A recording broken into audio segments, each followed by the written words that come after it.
I love the smell of incest. Yeah.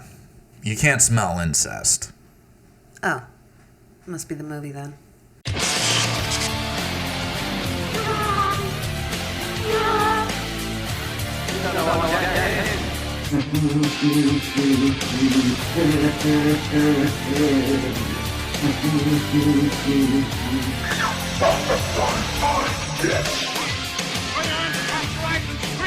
Scream for your life! To a new world of gods and monsters. Get ready for 3D Friday on TGIF. First, it's the last Family Matters ever on ABC. But what a way to go out with some amazing 3D effects and an incredible pirate scene. Yo-ho! Then the West really gets wild with an all-new step-by-step at a special time. And watch out for more 3D. Oh, sure. And this warlock is after Sabrina. But look out! He's in 3D on an all-new Sabrina. Then the incredible night continues with an all-new Videos. Plus a special Full House cast reunion. It's 3D Friday on TGIF. What a night! All right, stop! Stop! That's enough! That's enough! All right, you psychos, welcome back to Scarifyer. We are 1 week away from Scarifyer Goes to Hell with Adam Marcus. I am the Ace. Unfortunately, I'm here as the Gov. And I'm Quinn. And you are in the house that Psychos built. And I feel like I'm already in hell. Good, because this is going to be a fun episode. Yeah. So we thought it would be fun today, in light of the big interview next week with Adam Marcus, that we would cover something that he was involved in. So, Texas Chainsaw 3D 2013. That's what we drew out of the hat. Man, did I lose. Well, yeah, a lot of people lost with this movie, but we're really looking forward to talking with him about this during the interview. But let's have a little fun, review this movie, and Gov, give us some backstory. The movie came out, it sucked, the end. Shall I continue? No. All right, in Do your actuality, in January 2007, Platinum Dudes executive Bradley Fuller and Andrew Forms stated that the company would not be producing the third film in the Texas Chainsaw Massacre reboot franchise. The plan was to create a contemporary film in 3D. The contract with rights holders Bob Kahn and Kim Henkel would be for multiple films. In May 2011, Lionsgate announced that it would be partnering with New Image to produce the new Texas Chainsaw Massacre, and that it would be directed by John Lewishop. Adam Marcus and Deborah Sullivan were hired to write the script, which would take place immediately after Tobe Hooper's original and would be considered the true sequel, negating chapters 2 through 4 in the original series. Texas Chainsaw Massacre 3D was released on January 4th, 2013 and grossed $47.2 million on a budget of $20 million and received negative reviews from critics.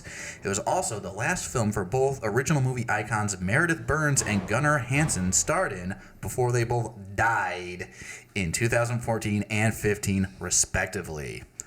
Good going. I feel like I'm gonna throw up. From listening to other interviews with Adam Marcus, this was written by himself, his wife, Deborah Sullivan, and their partner, Steven Sesko. Now, according to him, and we're going to make sure we ask him during the interview to shed a little bit more light on, is that they wrote the script. Tobe Hooper himself loved the script, gave it its full endorsement, and then when it went into actual production, studio heads got involved, and it turned into the disaster that this film is. And from the sounds of it, Adam has actually washed his hands of the movie since. And I don't blame him. When studio heads get involved, it gets messy. So that's something... yeah, but isn't that the story with anything else? No, but that's what I'm saying. When studio heads butt in and they think that they know better than what the original writer said, Tobe Hooper gave his blessing. And studios thought that they knew better? Yeah, but if you want to take that in consideration, you could also say James Cameron gave his blessing for Terminator Genesis. I didn't say they were all correct. Well, okay, so Ace is telling me that Adam Marcus is wiping his hands from this film and that studio interference caused the outcome of the final product. Then who's the ghostwriter? Then who? Because the foundation of this movie is so bad. It's so flawed on all levels. Somebody had to... Jesus Christ, kick the shit out of the guy we're interviewing next week. Oh my... No. Well, I'm not trying to kick the shit out of him, but I have a big problem with this movie. So is this like a warm-up or something for you, Gov? Is this like a warm-up for you? I'll tell you what. Jason Goes to Hell is Citizen Kane to this movie, in my opinion. Wow. And you know what? I resent you two. We're finally talking about a Texas Chainsaw movie, and we're starting with 3D. You know what? I didn't choose this either. This is just what we picked out of the hat. Nobody's got anything. What else would you like to talk about today, Gov? Okay. We're a week away from the biggest interview of our short career, which will probably end because you're talking shit about the guy we're going to interview next week. No. I'm not talking shit about him. I digress. I would... That backpedaling. I would like to ask him questions like, where were you going with this? Like... For example, let's talk about the movie itself. Let's get into Texas Chainsaw 3D, D for dumb.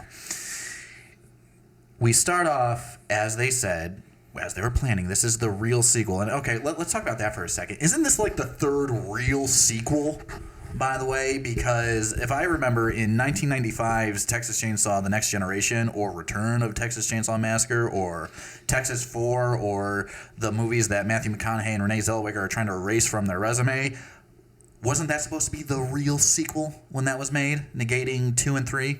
And now we have another movie negating other true sequels? The real sequel, from Kim Hinkle, author of the original Texas Chainsaw Massacre.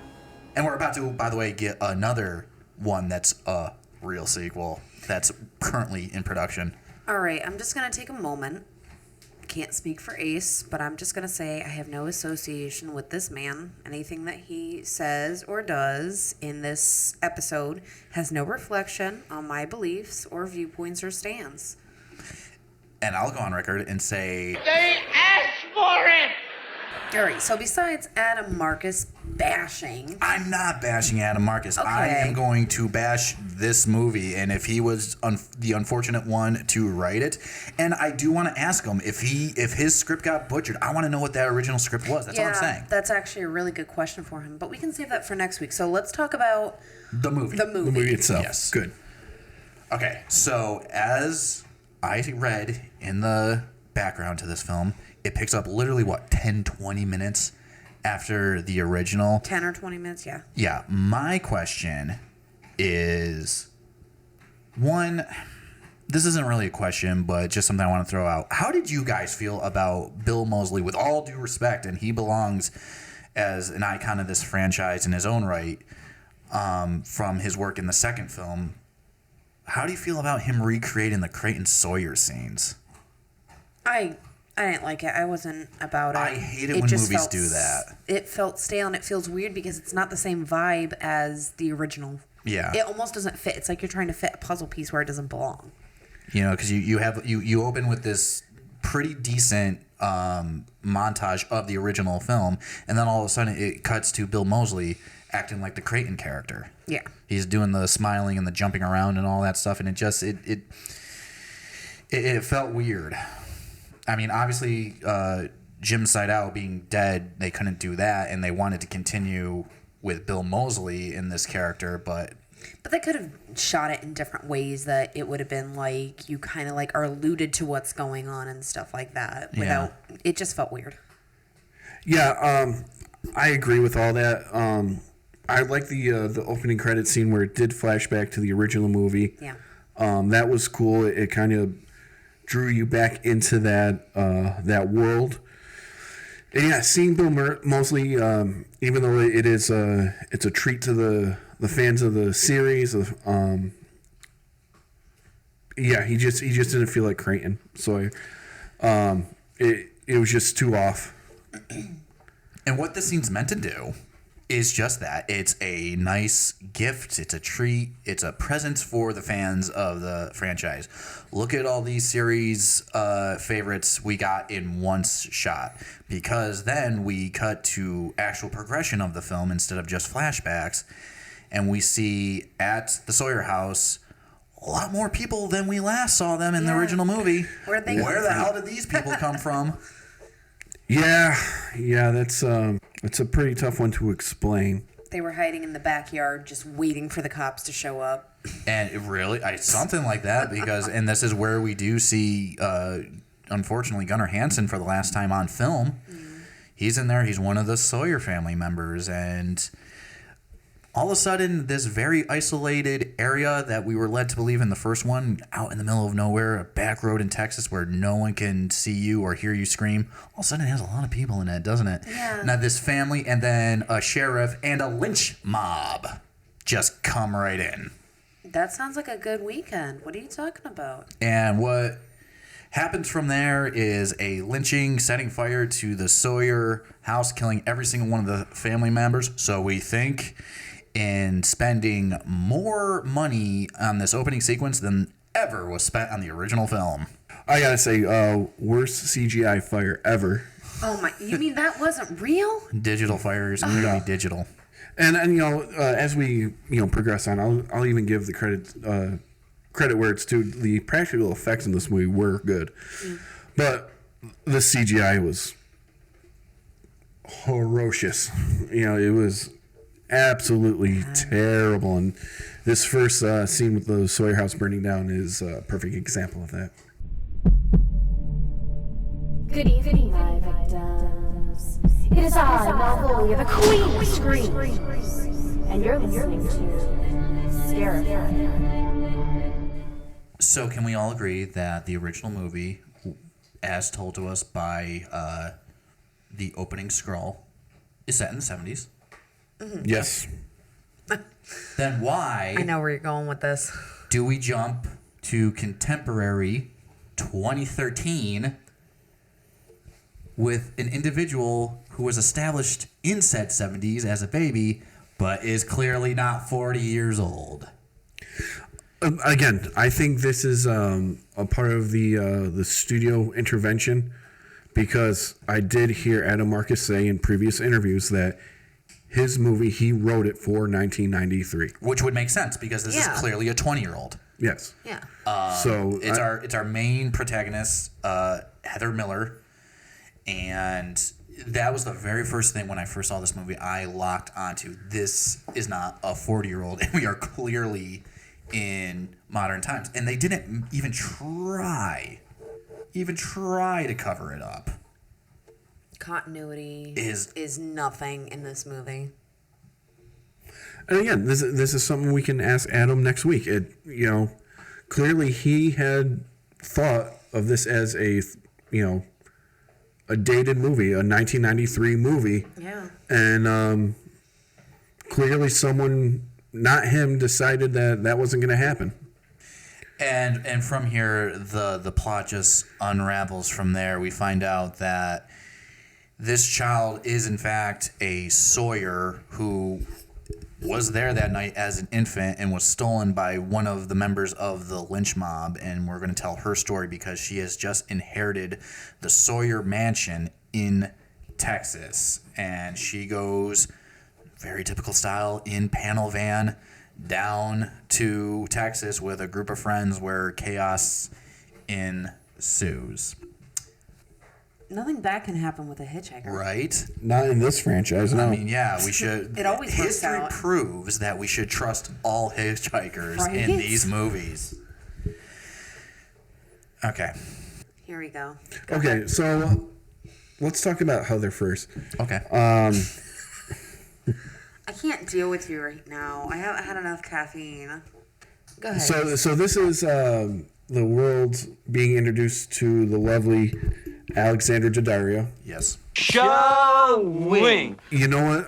For what it's worth, I didn't think she did a bad job in this movie. I think she did very well with what she had.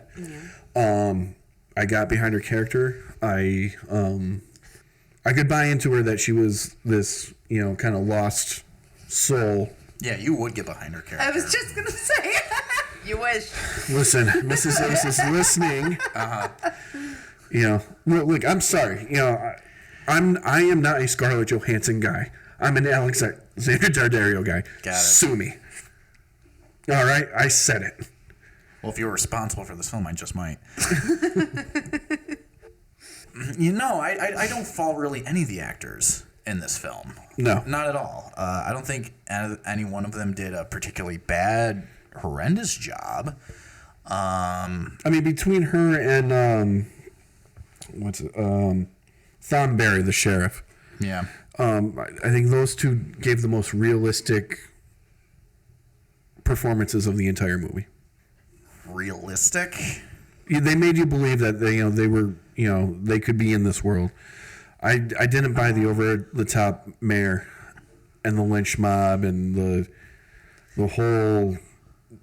I couldn't get. They didn't seem real to me. Okay, I'm gonna jump to the end of the film because you just said that the sheriff character is realistic. So not only did this character in the 70s supposedly let a lynch mob kill an entire family, covered it up, and then allowed this Heather Miller character and Leatherface, spoiler, who are cousins, exact their revenge on the mayor. Listen, douchebag, I'm not talking about the movie itself. Well, I'm talking about the actors. It is Texas. I'm talking about all the actors in this movie. Their performances were most believable. And with that, and that gives me to the plot of this horrendous fucking film. It's a repentance film. It's the Sawyer family, who's a family of cannibalistic killers, remember, getting revenge on the town that lynched them. So we're supposed to feel sorry for these people? Question mark? I think they were trying to make them sympathetic characters. They were certainly trying to feel bad for them, and the Agreed. townspeople were really the villains, which is funny because Nightmare on Elm Street, it was a lynch mob. Yeah. And you were like, they were just in Justified. what they did. So Yeah. why is it different for the Sawyer family? I don't get it. Is it just because one's set in Ohio and one is set in Texas? It just apparently you can lynch in Ohio and, not worry about anything. Hey. So you guys can't get behind sympathetic. No. When it's Leatherface. this family, I understand you're supposed to feel somewhat sorry for Leatherface because he's a simple mind in this brute body who, by his family, is either forced to or encouraged or raised to kill and cook up people, but not from, this. Like, who's the bad guy? I would think it's the guy wielding the chainsaw, but no, we're supposed to root for him at the end. And I'm jumping around. Well, let's talk about that for a second. Well, hold on. Let me go back to the overall plot of the film just to add some context. So, yes, it's about this character who just finds out she's a Sawyer. She inherits a Sawyer mansion who still has family in the form of Leatherface, who lives inside the house in this weird basement shack. Bomb shelter thing. Exactly. And she is, she inherits the mansion from the last living Sawyer, Verna Sawyer, who is cameoed by Meredith Burns. Great cameo, again, just like Gunner. And she, throughout the course of the films, not only gets chased and attacked multiple times by Leatherface, but once she realizes who he is, she's fine with him. She embraces it. Yeah, and Are you thinking of the scene I'm thinking of? Scene I'm thinking, but I'll wait till we get to it. Okay, all right. And that's pretty much it. Spoiler alert: the movie ends with both of them living happily ever after in their Walking mansion. off to the sunset to the mansion. Sure. So Leatherface here, man. He's gone 20 some odd years now. Uh-huh. After watching his whole family get obliterated by this lynch mob. And is in remarkable shape for a 60, 70-year-old at this point. Okay. But who knows, the 20-year-old, 40-year-old will, So, he finally finds a relative in Alexandra Daddario. And he has this flashback, man. His whole world has come crashing down. And for 20 years, it's hurt inside. So now he sees his cousin. He's got to take a stand, and he's not going to hide.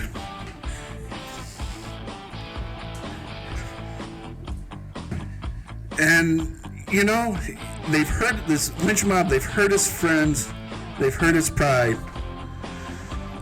He's going to be a man this time, and he's not going to hide.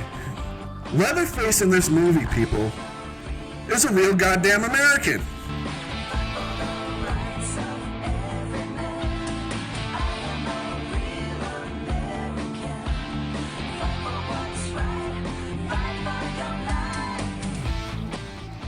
Seriously, he's a real goddamn American. You both are disgusting. And for those of you listening, if you got what I just did, you're absolutely welcome. Oh my God. I'm gonna let you have that one. I got nothing. Wow. I'm trying to think of other wrestling themes to quote at you. Congratulations. That was a well-deserved win, Ace. Yeah, I bet. Yeah. Okay, seriously, let's get back on track here. Focus, boys. Focus. It's clear this story has issues, continuity issues, all sorts of issues. What's redeemable about this movie? Oh God. Well, this will probably be the least I talk. The character of Nikki has a similar outfit to the girl in the original, the infamous girl who gets the hook. That's kind of cool. Okay. Leatherface, I guess, isn't bad. One thing that I did like that they do in this movie is when he's sewing the mask on, he's actually like attaching Sewing it to into his face. Yeah, exactly. That was cool. Really cool. That I did was like disturbing. That. I liked his first appearance when he killed the hitchhiker guy. Very standard mallet to the head. Yeah, I mean, it gave you a good jump scare. The only thing that I didn't get, though, was after that, they randomly go through the picture taking scene. Yeah. It was just like they just kind of put it in there as a second thought. There's no rhyme or reason to it. Yeah, it felt very forced in, like, oh, well, we have to have this. You know what I mean? Because it's Texas Chainsaw, so we need the flash bulbs and the sound. Right. I liked how Heather first meets Leatherface, cutting the hand up in like a stew. I thought that was really creepy. Yeah. But you know what? Even though the imagery was decent and, the kills and the stuff were done fairly well, this movie also just kind of happens. Right. There's really no build-up. It's just... Here it is. Here he is. Yeah. You've been waiting all of 20 minutes. Here he is. One thing that I will say about the original and this one, the thing that I liked about the original was the different characters, the different, villains, if you will, antagonists, if you will. There was multiple of them, so you had different aspects of fear. Mm-hmm. This one, you didn't really have that. There was really... It's just Leatherface. That's it. Yeah, there was very little suspense build up. He was just kind of there and did his thing. And if you're not watching it in 3D, I will say, holy shit. You can tell that this movie was made for 3D. Yes. They remind you over and over and over again just by the way that it's filmed. Mm-hmm. So if you're not watching it in 3D, it's kind of underwhelming. Generally, yeah, when you make a movie specifically for like something like 3D, it doesn't hold up when you watch it otherwise. Exactly. And you know what? And this movie also falls victim to... by the way, that was my pros list, just like those two things. This movie also falls victim to... we need characters we could kill that are also reprehensible, like they're bad people, because we feel like we need to justify those murders. In the original, they were just kids. Right. You know, they were, I mean, yeah, Franklin was annoying, but besides that, they were just kids. And that's why you felt sorry for them when this horrible That's why it's more thing terrifying. happened. This one, there's not a good character. The hitchhiker they pick up is supposed to be cool and good looking and nice guy, and for some stupid reason, they think, hey, this is the guy we should leave alone in this giant mansion with the keys. And what happens? He starts stealing their shit. And then you got Heather's boyfriend who's actively cheating on her with the Nikki character and stuff like that. So it's like these people deserve to die. Plus you got the whole town who lynched the family, so they all deserve to die. Do you know what I can get behind in this movie? The credits. The ending. Yeah, the end credits. Yeah, you know, and then also it seems like in some parts of this movie, like, they get it, you know, like a good rhythm, a good suspenseful rhythm, and then you just do something so stupid it takes you out at, like, the carnival scene. I thought it was good. I thought it was kind of creepy, you know, Leatherface chasing Heather through the carnival. With the fuck you to Saw. Yeah. Exactly. Fuck you, Saw. Yeah, but I mean, what a silly way to end the scene with Heather Lilly riding the Ferris wheel via, you know, hanging. Yeah. You know, like in a pull-up position. Oh my God, she pulls a Buster Keaton and just rides the Ferris wheel. You know, yeah. The finale, when the two guys just randomly beat the shit out of Leatherface. The finale. You want to talk about the finale? He originally wrote, it's supposed to be like 12 guys. Oh. Oh, but, you know, two. Yeah, but because It you know, has a two in there. because Leatherface is also superhuman and can lift a van by himself. We discussed, we established that early in the movie, and two rednecks can just beat him down with pipes. But yeah, he originally wrote there were supposed to be a lot of people beating him down in that scene. There was supposed to be a lot more bloody, a lot more action packed. Well, let's just also be thankful that Heather's boobs are hanging out so that Leatherface can identify the birthmark. Right. I mean, Convenience. she's thrashing around and nothing. Well, how else was he supposed to find it, Gov? Without getting too weird. Like weird, like in the second one with the chainsaw on the radio station? That movie didn't exist in this storyline, sir. Oh, I'm sorry, I forgot. Without being too weird, they're about sequel. cannibalistic inbreeds. What are you talking about without being too weird? That's a sentence.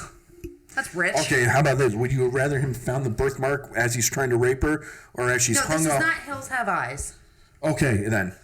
So explain to me how you would have rather him found the birthmark. She could have been struggling or something like that, and her shirt got pulled or something like that. She or her was shirt strung tore. up. Of course, she was struggling. Yeah, but why did all of her buttons have to be undone? I don't know. Really? Because horror movies attract an audience. I guess. I'm just saying, if there's a better way to have him find the birthmark, tell me. Well, you can tell a man wrote this. Okay, so what? You said, is there a better way for him to find the birthmark? I'm asking you. Yeah, I just don't. That's not weird. That's not. Just have her struggling or something like that, and it pull down a little bit. I think what Ace is saying is no matter what, it was going to be weird. Well, yeah. So at this end, as you were saying, we got these people fighting Leatherface and doing a pretty good job, and Heather has a realization, an epiphany, if you will. Embraced her heritage. She embraced her heritage as a sawyer and tosses the very digital chainsaw to her cousin Leatherface. Say the line. And says the line, Do your thing, cuz. the cannibalistic, homicidal family earned their justice. Fuck this movie. More stuff for us to talk about what actually happened during this movie because... No, and like I said, I'm talking about not the movie that was to be, but the movie that was. Yes, exactly. And this was the movie that was, and this is what I had to sit through. I thought of another redeeming quality about this movie, guys. What's that? It ends. Well, besides that, Mm-hmm. Scott Eastwood. I would gladly be handcuffed in the back of his car. Scott Eastwood. Scott Eastwood. Pulling Still Know What You Did Last Summer. You got it, Dad. I guess my real question is, why did this movie need to be made? Because prior to this, you had two very successful Texas Chainsaw movies with the remake and the sequel to the remake. That's arguable. The remake, the original remake in 2003, was very big. It was popular. It made a ton of money at the box office. Critically, it was I would say half and half. The prequel, as it turns out, Texas Chainsaw Massacre at the beginning, was a complete flop. It bombed. Terrible reviews and an even worse box office, which I did see in the theater. Well, unfortunately, this movie, I think, it's just another victim that happens a lot in the horror genre of just too many cooks in the kitchen thinking they know what they're doing. Yeah. And what you get is you get a shitty product by the end of it. A movie that makes absolutely no sense. I can give it for the practical effects, and I said this earlier. They were done well. It captured the spirit of what the original Texas Chainsaw, I think, was going for. Mm-hmm. The shot of them cutting the guy in half and not cutting away. I mean, it was all practical. I mean, so it's, I'll give it that. Scalping the sheriff to make a new mask, gruesome, cool.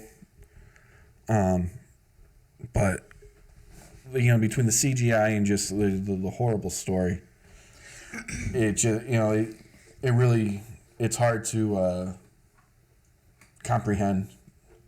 It's hard to defend this movie. Yeah. I mean, with any bad movie, I'm sure underneath the surface and underneath the problems and the limitations, there was a good movie at some point in it. I'm sure there was. But, again, I have to judge not what was or was to be, but what we got. Mm-hmm. What do you guys think of it? I obviously had a hard time with this movie and regretted every minute watching it. What about you, Quinn? I mean, no pun intended, it felt very pieced together and very thrown together. You can tell there's obvious last-minute changes and add-ins and editing where it's unclean. It's messy. That's the biggest problem that I have with this movie. It's kind of messy overall, continuity-wise and everything. It's hard to sit through. I'm not gonna lie. It feels like a very long movie. If you don't think about it too hard, it's okay. It just doesn't stick with me. Definitely a forgettable sequel. Yeah. If you don't know about it, you won't know it exists. So I think it just is what it is. It was a failed product of its time. Yeah. He was trying to capture this 3D craze. Oh, yeah. Yes, and true. And then and exactly. It was right in the middle of that late 2000s 3D craze. It just didn't produce. It didn't, So that's, Man, I would take My Bloody Valentine 3D over this, and I despise that movie as well, but holy crap. I'd watch that again and some. So do you think there's hope for the new one that's coming out, the new Chainsaw? Well, the thing is, it's currently being developed or in production and stuff like that, and they said the same thing. I went on a big rant in the beginning of the show, but it's very true. That drives me stupid. It's almost like, recycling or repurposing titles. We got 4 different Halloween movies that with the same title, or 3, whatever you want to call it. And to say this would be the 3rd time that they're throwing out all continuity and making the real sequel, not including the actual Texas Chainsaw Massacre 2, written and directed by series creator Tobe Hooper. You know what I mean? It's almost like they just don't have any ideas. I think they're just grabbing at straws and trying to figure out, well, maybe this will work, and until something catches on, it's just guesswork. I can understand wanting to erase the memory of this film. I wish I could. In my opinion, I thought it was the worst Texas Chainsaw Massacre movie ever created. But boy, was I proven wrong when a few years later we got Leatherface, a prequel to this film. That's for another time. Beginning to get a headache. And Gov has a lot to say. Gov looks like he's going to have an aneurysm right now. I was proven wrong with this being the worst one. Let's see what Google says. Texas Chainsaw 3D, the Internet Movie Database gives it a 4.8 out of 10. Rotten Tomatoes rated it a 19%. Metacritic, 31%. And 84% of the crazies on Google liked this movie. All too generous. Every single one of them. So, Quinn, give it to us. Rank Texas Chainsaw 3D. I'll give it a 3.2. Don't look at me like that, you guys. Don't look at me like that. I'm not looking at you like, no, it's Gov you got an issue with. Would you like me to explain? I would love to hear this.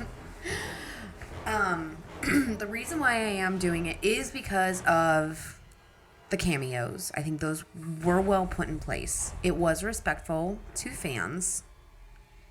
And I think that's something that a lot more of these kind of need to do instead of just like erasing everything. They could have easily done that. They could have erased all of that. They could have just not asked anybody to come back. But they didn't. So that was very generous to fans. Again, just like Ace was saying, practical effects were really, really good. But I won't rank it any higher other than that because everything else is kind of shit. Gov. Okay. Oh, boy. My turn? Yes, your turn. Okay. 0.5 out of 5. And the only reason it's not getting a straight 0 is because returning fan favorites, Bill, Gunnar, Meredith, the rest of this film can fucking kiss my ass. Waste of time, waste of money, waste of a legacy. All right. Well, Alexander Daddario at least puts it at a 2 for me. Kind of playing off Quinn, the cameos, seeing Gunnar Henson for the last time, unfortunately. I did appreciate the practical effects. I actually like the guy who played Leatherface in this movie, so if I'm going to give it a 2.8 for my rating. Not by far not the greatest, but there's a little bit of something there.